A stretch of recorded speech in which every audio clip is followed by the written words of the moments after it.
Hey guys, we're back with the RX7 build from Tamiya. We're gonna finally get back to this one and try and finish this one up. It's been a story with this car. It took forever to get it started, now it's taking forever to finish it up. Well, right now, I'm gonna show you a little bit about how I polish my paint on the car bodies.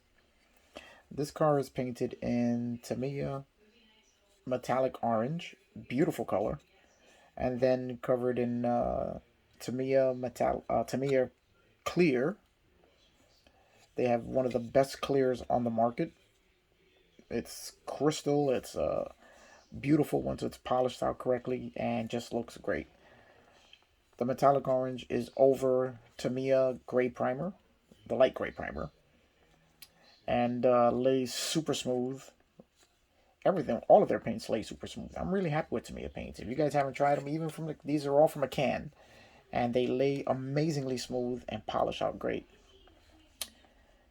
So now we're going to talk about what I use to polish.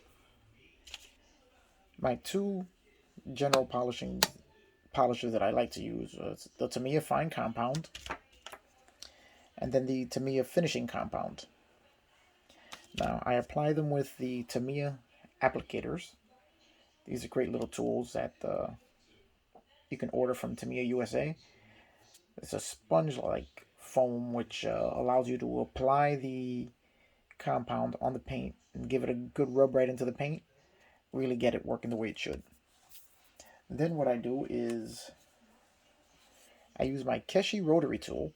It's a cordless rotary tool, USB charged, and it works fantastic.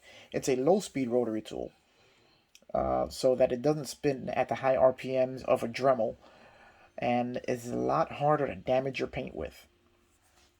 Now with this I use, for our purposes right now, I'll just be using the blue and black foam pads, which I ordered off Amazon. I'll leave a link to all of this in my comment section at the end of the video, and the description of the end of the video. But these foam pads come in a medium, fine, and then there's another coarse one, which is the green one. That we won't be using for this because this paint, as I said, lays so smooth that it really doesn't require as much work to get a good result. Now this particular pad setup comes with the bit that goes into your rotary tool or your Dremel, either one, along with the uh, the headpiece, which with velcros to the pad. Now there are several ways to apply, or a couple of ways to apply the compound. Some guys like to apply it straight to the polishing pad, and I've done it both ways. But I think my favorite is to apply it straight to the car body, and then use the polishing pad to really rub it into the paint. Now, as you can see, this half of the car has already been done, and this half has not. Now, let me talk about the sanding before we start the polishing. After the paint has cured thoroughly, usually I leave it about a week for the clear coat to cure, I sand the body using from 3000 grit to 12,000 grit. After sanding it all down and getting it all nice and smooth, that's when I start the polishing. Now the sanding itself can take a little bit of time, as you're going to work your way down from the coarse 3000 up to the fine 12,000 in order to eliminate any sort of scratches or sanding marks you may leave in the paint. And what you want is a very smooth satin finish to the paint. As you can see here, you can see the difference between the polished side and the sanded side. Once you get that smooth, even satin finish, you don't want to see any shiny spots in it, as that just denotes a low spot in the paint, and you want to keep going until everything is nice and smooth. But you got to be careful that you don't go right through the clear coat and into the color, because that's what you don't want. As you can see here, if you look at the roof, very good example is looking at the roof and looking at the rear deck lid, which hasn't been done yet. And you can see the difference between polished and unpolished. Alright, now we're going to start a little bit of polishing. Okay, I've applied a little bit of the compound to the buffing pad. Now let me see where I left off.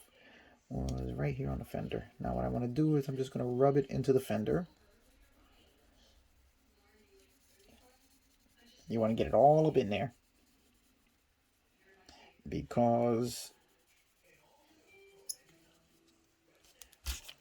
then you're going to take the buffing wheel. Now I use my Keshi at its first speed. I mean, you may want to go more depending on how light a touch you have or how heavy a touch you have. And then what you want to do is you just want to rub it on the paint. You want to rub it to work the compound into the paint. And you want to keep going until you see that shine start to come out.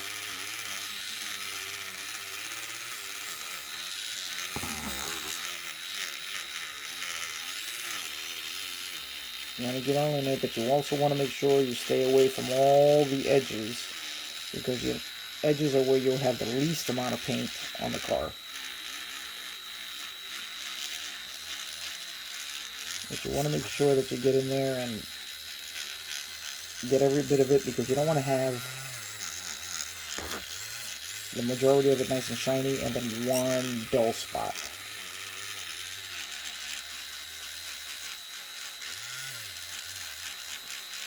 Now I found that these foam pads are fantastic for, as they're really gentle, and you're really going to have to go out of your way to damage your paint with these pads. Don't worry about getting the powder in the nooks and crannies of the model, because you can wash it afterwards, just to get it all out of all the seams and panel gaps. But already here you can see how the paint's just coming to life. You can see the reflection of the light in it. You can see the difference between the door and the fender. Now I usually like to go over it twice to make sure that I have it as smooth as possible. Now the only disadvantage I see to the Keshi tool is that it does have to be charged, and you'll find that you'll start to lose power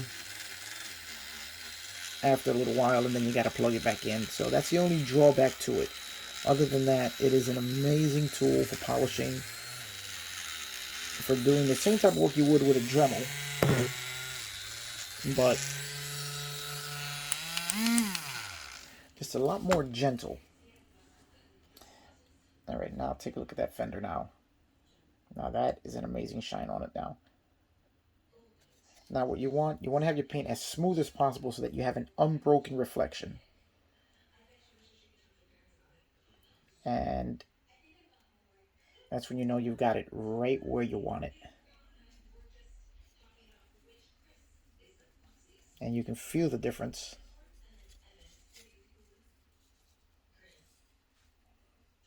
So there we go. Now, I'm going to do a little more.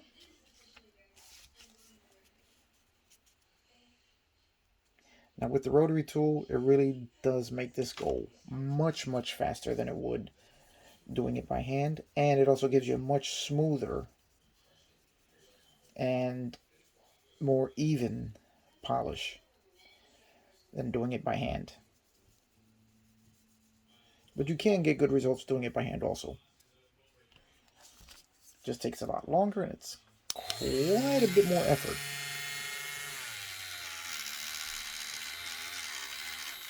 Like I said, it just takes a gentle touch. You don't really have to go heavy on it.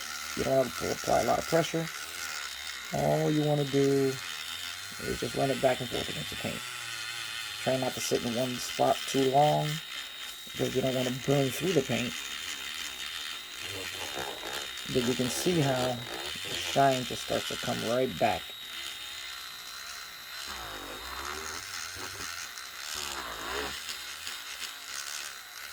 As I said, this thing has been an amazing tool. and it's really made the polishing job much easier. It's always been my least favorite thing in the world, is to have to sit here for hours polishing. My least favorite thing, but my most rewarding job on a model, because when you see it transform from just a so-so paint job to a really shiny, fantastic reflection.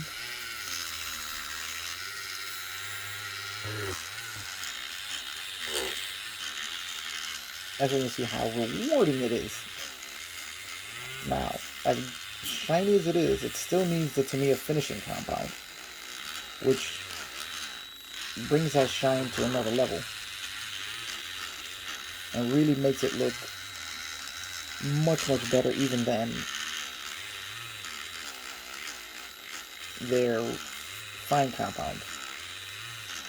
Now, they do have 3 different compounds. There's a much coarser grit, which I don't happen to have, but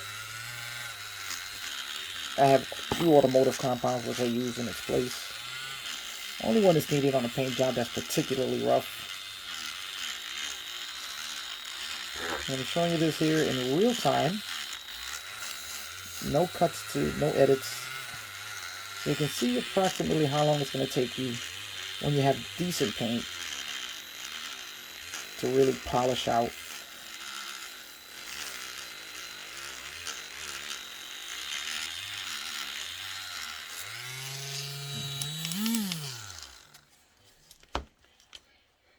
There we go again. You can see how it's really just bringing the paint to life. Now this is just the initial. Usually I polish, give it 2 compounds,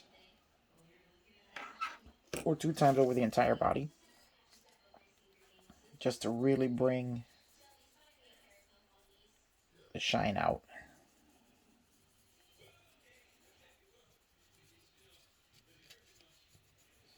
And then I go with the fine.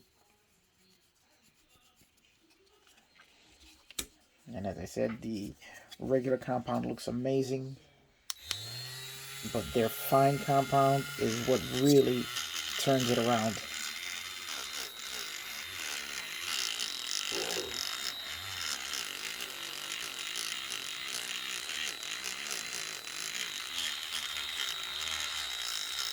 Now, one of the things that I like to do is I keep an extra pad so that I can go over it with a clean pad, and that will remove any sort of residue or anything that may be left on the body. And also gives you a much better polish with a clean pad.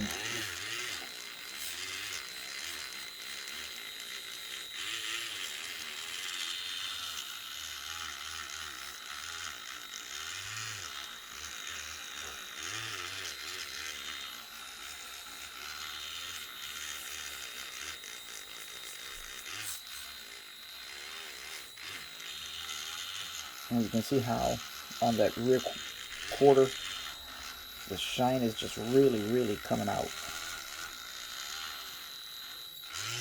Alright, now I'm going to switch to my clean pad. Just Velcro a new pad back on. And then we're going to go and just give it a once over with our clean pad, just to try and remove any sort of residue on the body. As I said, don't worry about what's in your panel gaps, as when I'm done with this compounding here, then I'm going to wash the body to get all the residue off from the panel gaps, and then I go over with the fine compound.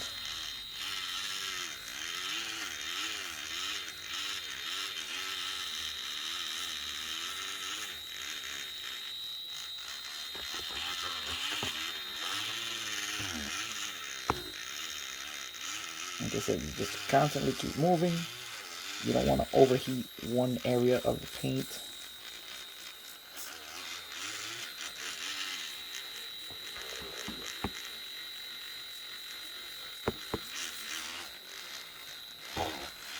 concentrate on your trouble area, like those B pillars. For me, have always been trouble areas because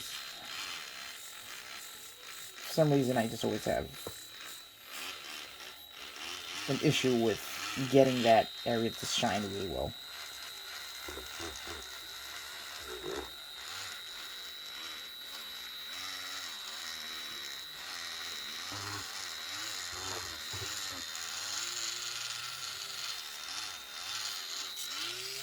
Alright, let's take a look at this side of the body. Now, you remember from when we started, it's completely different. And here we go, you can see it best right here. This is polished and unpolished. This is sanded, well, not, this is sanded here. And you just saw me polish this side. And you can see the difference in the quality of the reflection. That is amazing.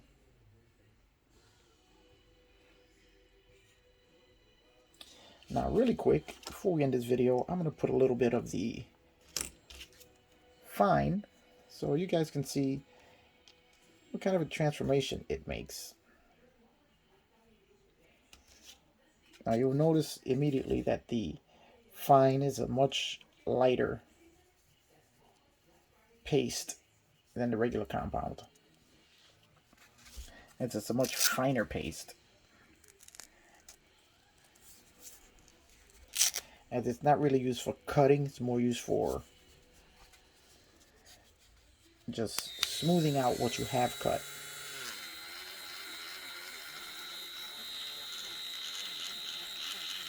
And I mean, this is just a demonstration purposes because I haven't gone over the area twice like I normally would with the cutting compound. I really just kind of want you guys to see how really good the Tamiya fine polishing compound is.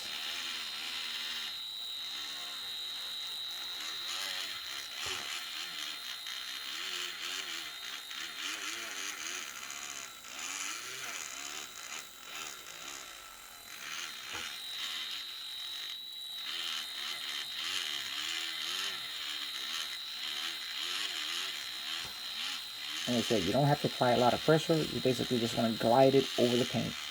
Always keeping in contact and never staying in one spot.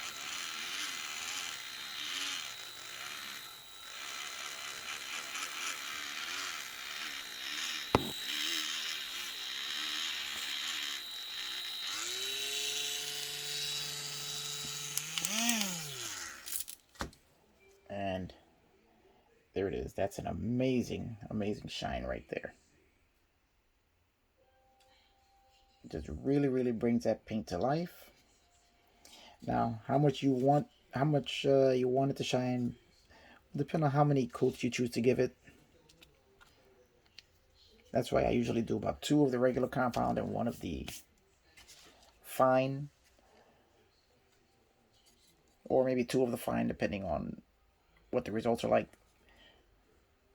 You just look at it. Once you see what you like, then you're there. All right, guys, that's just a quick demonstration of how I polish. You know, people have all different ways of doing it. This is just my way, using this tool, the Tamiya compounds, and my polishing pads. So that's going to do it for this episode. I'm going to go back to polishing the rest of the car. I don't know if you guys want to sit there and watch me do that. I mean, but you've seen basically how long it's going to take to do one side of the car. So it gives you an idea of how much time you're going to have to spend to get a nice shine out of it. Alright, guys, that's going to be it for this one. Remember, like, subscribe, give me a thumbs up. It really helps out a lot. And spread the word about the channel. I've got lots more coming, and it's going to be a lot of fun. Alright, I will see you guys on the next one.